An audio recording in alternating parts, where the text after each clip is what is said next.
This question is about alcohols. A. Construct an equation for the complete combustion of an unsaturated alcohol with 5 carbon atoms. The general expression for an unsaturated alcohol is CnH2nO. Therefore, if we had 5 carbon atoms, we would write C5H10O in our equation. Combustion means we're going to react with oxygen, and we're going to produce carbon dioxide, not carbon monoxide, because it's complete combustion. And then we're also going to get water, or water vapour. We then need to balance this equation. 7 oxygens, 5 carbon dioxides, and 5 water vapour. So, to get this mark for this question, we need to have the complete and correct equation for part A. Part B. Many alcohols, including ethanol, are soluble in water. I. Explain with the aid of a diagram why ethanol is soluble in water. Include relevant dipoles and lone pairs. So this question is asking about intermolecular forces. So if we were to draw out ethanol, there is a specific type of intermolecular force that we're going to show in this diagram, and it's called hydrogen bonding. Here I've just drawn ethanol. We need to include the dipoles, a negative dipole on the oxygen, positive on the hydrogen.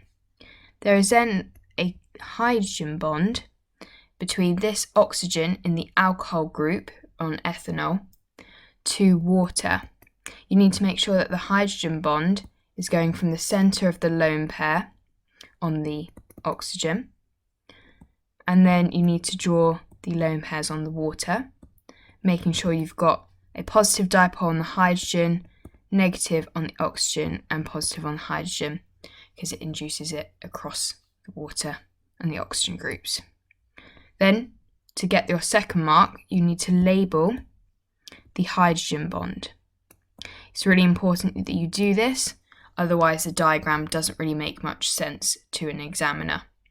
So to get this mark, or these 2 marks, you need to first draw the correct diagram, making sure your hydrogen bond is from the centre of the lone pair on the OH group, or the O in the OH group, and label your hydrogen bond. If you wanted to, you could also write a little sentence just saying that ethanol can hydrogen bond and therefore is soluble in water. But that won't get you any marks, but it's a good piece of information to have in the back of your head when doing a question like this. Part 2. The solubility of hexane-1-ol and hexane-1,6-diol in water is shown below in table 19.1. Explain the difference in solubility of hexane-1-ol and hexane-1,6-diol. As said before in the earlier parts of this question, solubility in water is because of hydrogen bonding. Hexane-1,6-diol, well, the di in diol means that it's got 2 OH groups, so has more OH groups. That means that it can form more hydrogen bonds.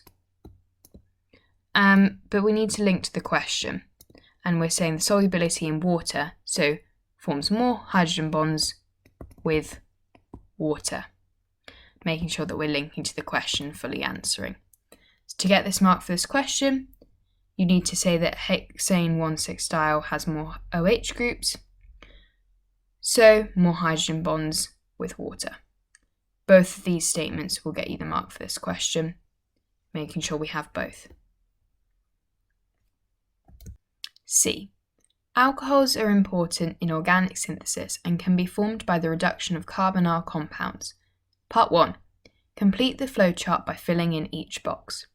When completing a flowchart, it's important to link back to our mechanisms.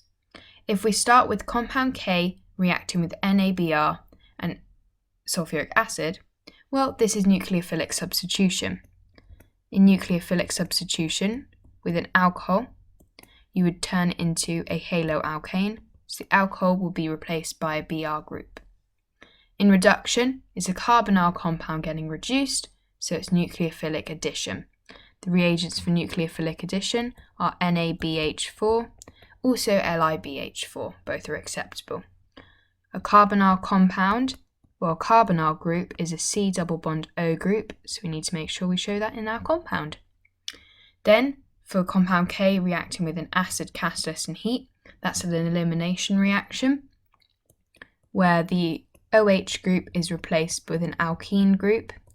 So the alkene group could go either side of the alcohol group on this cyclic structure, and that makes our two structural isomers. To get the 5 marks for this question, you get a mark for each structure and then a mark for the correct reagents of reduction.